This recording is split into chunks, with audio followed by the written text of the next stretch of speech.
Hello दोस्तों, welcome to Shri Vinayak learning YouTube channel. आज का जो डिस्कशन टॉपिक है वो प्रीवियस ईयर आईटीआई में अभी तक जितने भी क्वेश्चन पूछे गए हैं रेसिस्टेंस से रिलेटेड, उसके कॉन्सेप्ट से रिलेटेड, आज इन सब के बारे में हम इस वीडियो में डिस्कशन करने जा रहे हैं। ये बहुत प्रीवियस ईयर के ही क्वेश्चन है, उन्हीं को सॉल्व करने की कोशिश करेंगे, किस प्रकार से उनको हम जल्दी अच्छे से और करेक्ट मेथड के थ्रू इसको सॉल्व कर पा रहे हैं। अगर आप देखना चाहते हैं कि अगर आपको इस कॉन्सेप्ट को पढ़ना है तो आप हमारे पुराने वीडियो को में जा सकते हैं। पुराने जो सीरीज चल रही है रेजिस्टेंस की, उसमें जाकर आप पहले अपना कॉन्सेप्ट क्लियर कर लीजिए, फिर ये सब सवाल आपके ऑटोमेटिक बहुत आसानी से आप इसको सॉल्व कर पाएंगे। साथ ही साथ आप हमारे चैनल को भी सब्सक्राइब कर दीजिए, लाइक कर दीजिए और कमेंट कर दीजिए। तो आज जो हमारा पहला क्वेश्चन है वो कलर कोडिंग ऑफ रेसिस्टेंस पे है। इसमें हमको एक रेसिस्टेंस देकर रखा है, एक रेसिस्टर देकर रखा है जिसमें कलर दे रखे हैं। फर्स्ट कलर है रेड, सेकंड जो बैंड का कलर है वो ब्लू है, थर्ड ऑरेंज है और यहाँ जो लास्ट वाला जो फोर्थ बैंड है वो उसमें कलर दे रखा है सिल्वर। तो जैसा कि हम सब लोग ने ये सब कॉन्सेप्ट पढ़ चुके हैं कि कलर कोडिंग कैसे सॉल्व करना है, तो हम इसको डायरेक्ट सॉल्व करने का प्रयास करते हैं। जैसे रेड, तो रेड के लिए हमने क्या बोला था कि रेड जब भी लिखा है, पहले जो दो बैंड्स होते हैं वो क्या बताते हैं, वैल्यू ऑफ रेसिस्टेंस। रेसिस्टेंस के पहले दो डिजिट ये किसके थ्रू पता चलते हैं, पहले दो बैंड के थ्रू। देखिए पहला रेड है, दूसरा ब्लू, तो रेड के लिए रेड की वैल्यू क्या होगी 2, ब्लू की वैल्यू क्या होती है 6, तो हमने यहाँ क्या रख दिया 6। अभी जो लास्ट वाला बैंड है ये जो थर्ड वाला बैंड होता है ये क्या बताएगा, नंबर ऑफ जीरोस कितने। तो ऑरेंज की हम जब देखेंगे तो ऑरेंज के लिए नंबर ऑफ जीरोस कितने होंगे 3, तो 3 जीरो का मतलब बेसिकली 1 2 3 हो गया, इतना ओम्स हो गया। हमने इसको ये भी बोला था कि इसको हम किस तरह लिख सकते हैं, 3 जीरो मीन्स 10 की पावर 3, 10 की पावर 3 मीन्स के, तो 26 किलो ओम इसका आंसर हो जाएगा। लेकिन यहाँ पास हमको क्या दे रखा है सिल्वर, तो इसकी टॉलरेंस कैपेसिटी जो होगी वो कितनी होगी, सिल्वर के लिए जो टॉलरेंस कैपेसिटी है 10% है, तो plus minus 10%। This is the answer of given question. तो इसका आंसर क्या होगा 26 किलो ओम। क्लियर। हम नेक्स्ट सवाल की ओर मूव ऑन होते हैं। देखिए जो हमारा ये वाला सवाल है इसमें आप ये देखेंगे, ये भी सवाल प्रीवियस ईयर में आया हुआ है, इसको सॉल्व करने का कोशिश करेंगे। देखिए इसमें जो पहला बैंड है वो किस कलर का है, रेड, दूसरा बैंड क्या है ग्रीन है, ग्रीन कलर का, थर्ड बैंड क्या है ऑरेंज है, और जो टॉलरेंस दे रखा गोल्ड, बेसिकली यहाँ पास गोल्ड कलर दे रखा है इसमें। तो हमने जो पहले प्रीवियस क्लास में देखा रहा कि फर्स्ट टू बैंड्स क्या बताएंगे हमारे, first two digit of resistance. तो रेड के लिए क्या हो गया, ये वैल्यू 2 हो गई, ग्रीन के लिए क्या होगी वैल्यू 5 होगी। क्लियर। और ऑरेंज के लिए क्या होती है, ऑरेंज का मतलब नंबर ऑफ जीरो, यहाँ जो तीसरा बैंड है वो क्या बता रहा है ऑरेंज, तीसरा बैंड क्या है ऑरेंज, और ये क्या शो करता है number of zeros in resistance है। तो ऑरेंज की वैल्यू क्या होती है 3 बेसिकली, तो नंबर ऑफ जीरो इसमें क्या होंगे 10⁻3। तो यहाँ पास हमने क्या लिख देंगे 10⁻3 मतलब 3 जीरो हमारे हो गए। क्लियर। गोल्ड दे रखा, तो गोल्ड के लिए जो टॉलरेंस कैपेसिटी कितनी है प्लस माइनस 5%। इसको हम और स्टैंडर्ड रूप में लिख सकते हैं इतने ओम्स और प्लस माइनस 5%, या तो इसको हम क्या लिख सकते हैं 25 kilo ohms plus minus 5%। This is the answer of the given question. Clear. तो रेजिस्टेंस की वैल्यू क्या आएगी इस वाले सवाल की 25 किलो प्लस माइनस 5%। क्लियर। अब इस सवाल में देखिए, इसमें जो है पहला जो बैंड है वो ऑरेंज कलर का है, दूसरा बैंड वो भी ऑरेंज है, थर्ड बैंड रेड कलर का है, और जो टॉलरेंस का जो बैंड है वो सिल्वर कलर का है। तो ऑरेंज के लिए हमारी क्या वैल्यू होती है, हमने कल जो प्रीवियस क्लास में पढ़ी थी, ऑरेंज के लिए क्या है 3, तो हमने यहाँ लिख दिया 3। फिर और दूसरा बैंड भी हमारा ऑरेंज का है, तो उसमें भी हम क्या लिखेंगे 3। ये जो रेड है ये क्या बताएगा, number of zeros in resistance. तो रेड के लिए क्या होंगे, रेड के बेसिकली 2 वैल्यू होती है, तो नंबर ऑफ जीरो कितने होंगे 2, तो ये इतना हो जाएगा। लेकिन सिल्वर यहाँ दे रखा है, तो सिल्वर के लिए टॉलरेंस कैपेसिटी हमने क्या देखी थी प्लस माइनस 10%। क्लियर। तो इसको हम बेसिकली क्या लिख सकते हैं 33 ओम्स प्लस माइनस 10%, ये इसका आंसर हो जाएगा टॉलरेंस के साथ। क्लियर। अब नेक्स्ट क्वेश्चन हम सॉल्व करते हैं। देखिए ये सवाल में क्या पूछा गया है कि ओम्स का नियम से कौन सी विद्युत राशियां संबंधित है, या बेसिकली ये पूछना चाह रहा है कि ओम्स के नियम में कौन सी विद्युत राशियां आती हैं। तो हम जानते हैं ओम्स का नियम क्या होता है, V = I/R, यही होता है ना। इसमें देखिए आपको क्या दिख रहा है वोल्टेज, ये आपको क्या दिख रहा है करंट, और ये आपको क्या दिख रहा है रेसिस्टेंस। तो हम क्या कह सकते हैं कि ओम्स के नियम में कौन कौन सी विद्युत राशियां आती हैं, वोल्टेज, करंट और रेजिस्टेंस। तो इसका आंसर क्या हो जाएगा, वोल्टेज, करंट और रेजिस्टेंस। क्लियर। नेक्स्ट क्वेश्चन में बढ़ते हैं। अब देखिए अब ये नेक्स्ट सवाल हमारा क्या पूछ रहा है, नेक्स्ट सवाल पूछा गया था कि प्रतिरोधकता की इकाई क्या, बेसिकली स्पेसिफिक रेजिस्टेंस की इकाई क्या होती है। ये क्वेश्चन हमने पहले भी जब पढ़ रहे थे तब भी बताया था, बहुत इंपॉर्टेंट है, कई बार इससे सवाल पूछा जाते हैं। तो इसको क्या होता है, इसको हम कैसे डिनोट करते हैं, रो से। तो रो क्या होता है, स्पेसिफिक रेजिस्टेंस या प्रतिरोधकता इसको हम बोलते हैं। तो रो इक्वल टू कितना हो जाता है, RA/L, RA/L, ये इसका फॉर्मूला होता है। अब हमको पूछा गया इसकी इकाई क्या है, तो इसको किस में नापेंगे, रो को किस में हम मेजर करते हैं, ओम मीटर में। तो इसके आंसर क्या आ जाएगा, ओम मीटर। इसको कैसे डिनोट करोगे, like this is the answer of the given question. Clear, कोई गलती नहीं होगी। अब नेक्स्ट क्वेश्चन में पढ़ते हैं। देखिए ये वाला सवाल क्या पूछा गया था कि ओम मीटर को गैर रैखिक पैमाने के साथ क्यों वर्गीकृत किया जाता है।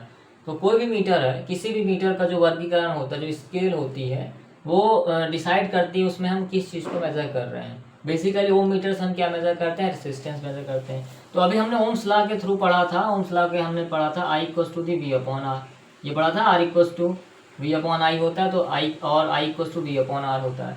तो हमको ये देखना है कि अगर हम रेजिस्टेंस बढ़ा रहे हैं तो करंट हमारा क्या हो रहा है, डिक्रीज होगा। It means that current is inverse proportional to resistance. ये क्लियर, करंट क्या हुआ, इनवर्स प्रोपोर्शन टू रेजिस्टेंस हुआ। इस इनवर्स प्रोपोर्शन के कारण ही हमारा जो स्केल कैसी होगी, गैर रैखिक होगी। मतलब क्या होगी, नॉट, मतलब पूरी तरीके से यूनिफॉर्म स्केल नहीं होती है। ठीक है, ये सवाल यहाँ से क्लियर हुआ। अब नेक्स्ट सवाल पढ़ते हैं। देखिए नेक्स्ट सवाल क्वेश्चन क्या पूछता है कि सीरीज रेजिस्टेंस का अनुप्रयोग क्या है, मतलब सीरीज रेजिस्टेंस के कहाँ यूज होता है सबसे ज्यादा। बेसिकली इसमें कई ऑप्शंस रहे होंगे, ज्यादातर जो यूज होता है फ्यूज सर्किट में। तो इसका आंसर क्या होगा, फ्यूज सर्किट। जो फ्यूज लगे रहते हैं वो हमारे घर में फ्यूजेस लगे रहते हैं, वो किस में लगे होते हैं, सीरीज में। तो इसका एग्जांपल, इसमें जो ऑप्शन थे उसका जो करेक्ट आंसर था फ्यूज था। तो इसमें आप क्या लगाएंगे, फ्यूज सर्किट लगाएंगे ऑप्शन। क्लियर। नेक्स्ट क्वेश्चन पे मूव ऑन होते हैं। देखिए ये सवाल ये पूछा गया था कि यदि तापमान वृद्धि के साथ प्रतिरोध का मान बढ़ता है तो प्रतिरोधक का नाम क्या होगा। क्लियर। तो ऐसे कई प्रतिरोध होते हैं, जिस प्रकार से अगर हमने पढ़े हैं प्रतिरोध का जो वर्गीकरण किया गया था, कुछ प्रतिरोधक थे तापमान के अगर हम बढ़ा रहे हैं तो उनका प्रतिरोध क्या होता, घटता था। कुछ प्रतिरोधक ऐसे हैं जिनका तापमान बढ़ा रहे हैं तो उनका प्रतिरोध ही बढ़ रहा है। तो जिन प्रतिरोधक का प्रतिरोध तापमान बढ़ाने के साथ बढ़ता है उसको क्या बोलते हैं, सेंसिस्टर्स बोलते हैं। इसका आंसर क्या है, सेंसिस्टर। तो इसका आंसर क्या कहलाएगा, सेंसिस्टर। ये आपके क्वेश्चन पूछा गया था, इसका राइट आंसर सेंसिस्टर है। नेक्स्ट क्वेश्चन देखिए, ये क्या पूछा गया है, क्या पूछा गया था क्वेश्चन, कौन सी विद्युत राशि किसी चालक में ऊष्मा उत्पन्न करने का कारण बनती है। तो हम जानते हैं कि जो चालक में होती, जो हीट उत्पन्न होती, उसका जो एक सूत्र होता है, क्या होता है, H होता है I²R/T। इट मीन्स दैट जो हीट है वो किसके डायरेक्टली प्रोपोर्शनल होती है, स्क्वायर ऑफ करंट के। इट मीन्स दैट धारा का वर्ग। तो इसका आंसर क्या हो जाएगा, धारा का वर्ग। तो इसका आंसर क्या हो जाएगा, धारा का वर्ग। बेसिकली हीट जो होती है किसी भी कंडक्टर में, वो कितना हीट उत्पन्न हो रही है किसी भी कंडक्टर में, वो कौन डिसाइड करता है, वो उस सर्किट में करंट डिसाइड करता है या उसकी रेजिस्टेंस डिसाइड करता है। क्लियर। और वो कितने समय तक जो है उस पर धारा फ्लो हो रही है, ये डिसाइड इस क्वांटिटी के थ्रू हम पता लगाते हैं कितना हीट उत्पन्न हो रही है। क्लियर। नेक्स्ट क्वेश्चन की ओर बढ़ते हैं। अब देखिए ये सवाल आपसे, इसमें क्या पूछा गया था कि 100 वाट का कोई लैंप बल्ब है और वो 250 वोल्ट पे उस पर सप्लाई दी गई है, और इससे पूछा गया है कि इसका रेजिस्टेंस क्या होगा, इस बल्ब का रेजिस्टेंस हमको फाइंड आउट करना है। तो हम सब लोग जानते हैं कि पावर जो होती है, पावर इक्वल टू कितना होता है, V²/R। पावर का फॉर्मूला क्या होता है, V²/R। क्लियर। लेकिन हमसे यहाँ क्या पूछा गया, हमको देखिए सबसे पहले इस सवाल में क्या क्या चीज दिख रही है, पावर दिख रही है, पावर की यूनिट वाट होती, तो ये 100 क्या कहलाएगा, आपका पावर की वैल्यू है। अब ये वोल्टेज की वैल्यू है 250 वोल्ट, बेसिकली वोल्ट है। अब हमको क्या फाइंड आउट करना है, रेजिस्टेंस। तो हम क्या लिख सकते हैं इस फॉर्मूले को, R=V²/P लिख सकते हैं। वोल्टेज कितना दे रखा है, 250, तो 250 × 250 कर दो। पावर कितना दे रखा है आपको, 100, तो 100 लिख दो। तो देखो 0 से 0 ये कैंसिल हो जाएगा। तो R कितना आ जाएगा, 25 का गुणा 25 से करोगे तो 625। तो इसका आंसर क्या आएगा, 625 ओम। क्लियर, ये इस सवाल का आंसर है। अब नेक्स्ट क्वेश्चन देखिए, यही टाइप का है, थोड़ा सा उसमें डाटा चेंज कर दिया है। अब क्या पूछ रहा है इसमें, 200 वाट का बल्ब है, यहाँ 100 था, यहाँ 200 वाट का, सेम क्वेश्चन, बस वैल्यू चेंज है। पावर इक्वल टू कितना हो जाएगा, V² अपॉन R। हमको क्या चाहिए, R equal to V² upon P। V की वैल्यू क्या है 250, तो 250 इंटू 250 कर दो आप। पावर कितना दे रखा है 200, इससे ये कैंसिल, 0 0। अभी कितना आएगा, 625 का हम 2 से डिवाइड करेंगे तो कितना आ जाएगा, 312.5 ओम। क्लियर, इस प्रकार से आप इसी टाइप से जो भी सवाल आएंगे उन सबको सॉल्व करने का पैटर्न, सॉल्व करने का तरीका यही है। क्लियर, नेक्स्ट क्वेश्चन देखिए, ये सवाल क्या है, इसमें थोड़ा सा सवाल को काफी थोड़ा एक्सपेंड कर दिया है। अब क्वेश्चन क्या पूछा गया था कि 200 वाट के बल्ब हैं, ये 200 वाट और 240 वोल्ट, पावर कितनी है 200 वाट, ये दो लैंप हैं। सर्किट में कोई किसी प्रकार का कोई सर्किट है यहाँ पास जो कुल शक्ति हमको फाइंड आउट करना, मतलब ये बल्ब कितनी पावर, टोटल पावर कितनी कंज्यूम कर रहे हैं वो हमको फाइंड आउट करना है। अगर ये जो किससे कनेक्ट है 240 वोल्ट सप्लाई से कनेक्ट है, और ये बल्ब कैसे जुड़े हैं आपस में, सीरीज में जुड़े हुए हैं। तो हमने अभी तक जो भी प्रीवियस में जो सवाल हल किए रहे इस टाइप के, हमने क्या यूज किया था formula, power equal to V² upon R, ये फॉर्मूला यूज किया था हमने ये देखा कि रेसिस्टेंस फाइंड आउट करते हैं, क्योंकि ये दोनों रेसिस्टेंस क्या है, ये दोनों बल्ब की रेटिंग पावर सेम ही है, तो हम उसमें फिर इसी को दूसरे में भी यूज कर सकते हैं। तो पहले हम फर्स्ट का रेजिस्टेंस फाइंड आउट करते हैं। फर्स्ट लैंप का रेजिस्टेंस क्या हो जाएगा, V² अपॉन R, वोल्टेज कितना है 240, क्लियर कर दो।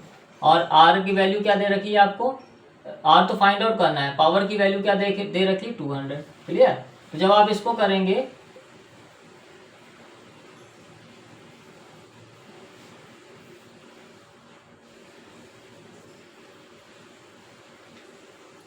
तो एक बल्ब का रेजिस्टेंस कितना आएगा 288 ओम्स, कितना आएगा 288 ओम्स। इसी प्रकार सेकंड का भी यही आएगा, सेकंड का भी कितना आएगा 288 ओम्स। अभी हमने जो पढ़ा है हम क्या पढ़े हैं अभी तक, जो प्रीवियस वीडियो में हमने क्या पढ़े हैं कि जब भी सर्किट में दो रेजिस्टेंस होंगे, कहे में कनेक्ट होंगे, सीरीज में कनेक्ट है, तो उसका टोटल रेजिस्टेंस क्या हो जाएगा R1 प्लस R2। तो इसका टोटल रेजिस्टेंस इस सर्किट का कितना हो जाएगा 288 plus 288, it means that 576 ohm. Clear, तो टोटल रेजिस्टेंस कितना आया 576 ओम। हमको क्या फाइंड आउट करना है, हम फाइंड आउट करना चाहते हैं टोटल पावर, तो हमको टोटल रेजिस्टेंस हमने फाइंड आउट कर लिया, हमको टोटल पावर निकालनी है। तो टोटल पावर की वैल्यू क्या हो जाएगी, P total equal to V² upon R total. Clear, V² कितना दे रखा है 240 240 multiply by 240 upon total resistance कितना आया 576। क्लियर, अब आप फाइंड आउट कर लीजिए, देखिए तो ये कैंसिल हो जाएगा, यहाँ 1 आएगा। क्लियर, इसका कितना जाएगा 100 ओम्स, ये आपका आंसर हो जाएगा। क्लियर, इस प्रकार से आप फाइंड आउट कर सकते हैं।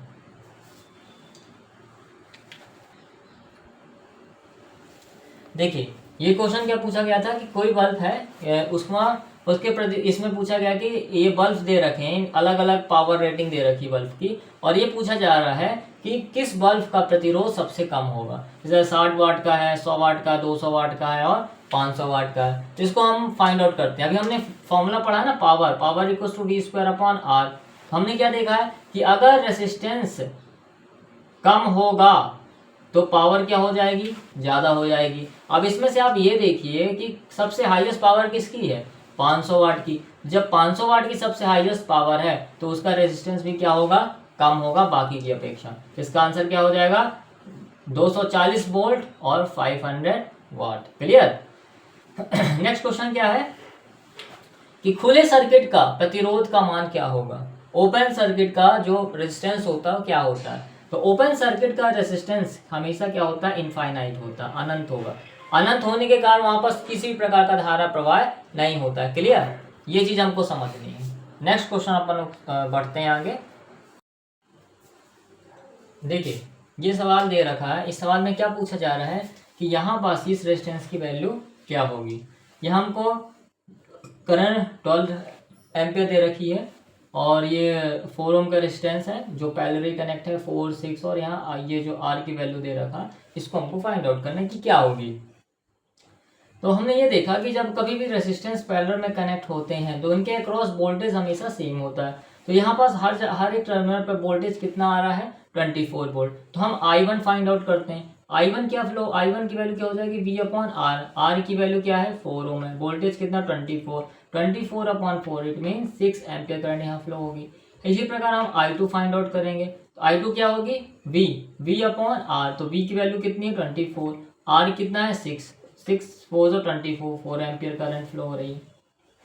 हमको ये I3 फाइंड आउट करना है। तो I3 हमने बोल दी, I3 हम कैसे फाइंड आउट करेंगे क्योंकि हमको टोटल करंट कितने दे रखा है 12 एम्पियर। ये जो 12 एम्पियर की जो करंट है 12 एम्पियर की करंट किस में डिवाइड हो रही है I1 I2 और I3 में। तो I1 की वैल्यू क्या है 6, I2 की वैल्यू क्या है 4 और हमको I3 फाइंड आउट करना है।